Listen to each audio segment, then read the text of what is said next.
So, what's up? At nandito tayo at naglilinis. Ayan, as you can see guys. Ano kasi makalat sa lugar na to. So, ayan, napagdesisyon na maglinis.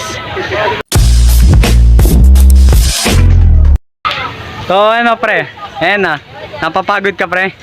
Napapagod na no? Grabe, nakakapagod talaga. Ngayon na ako nakapag documentary ng paglilinis. Ayan, makikita nyo. Ang kalat guys oh. Wait lang. Yung tayo dun. Kapagod. Napa ako naglilinis. Ayan. Nasaan yung dyan, yung buto? Wala na yung buto dyan, no? Wala na yung buto? Yung nahukay na buto, ayun, no? So, ayan guys, may nahukay na buto, guys. Yun, nakakatakot, gagi.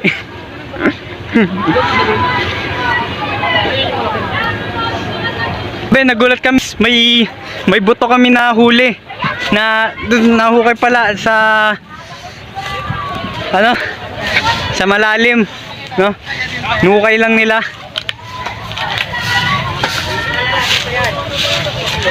Yan, nakapuno na rin kami ng maraming sako. Grabe guys, ang daming kalat.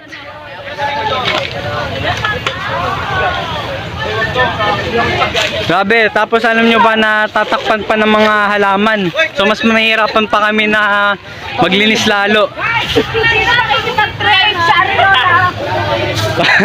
So yun, meron nga kami nakita dito na ano yan? Ayan yung kubeta. Ayan, meron din kami dyan nakitang kubeta. Grabe, nakakawalang gana kung titignan yung mga kalat. Yung mga kalat doon guys. Buti na lang marami kami guys. So mas nakaka-enjoy maglinis. Lang. Ngayon nga lang ako nagbablog eh. Ayun na. Ito pre oh. Ano mas masakit? Guys, nakadagdag money. Ano mas masakit? Ano masakit? Iniwanan ng jowa. Oh!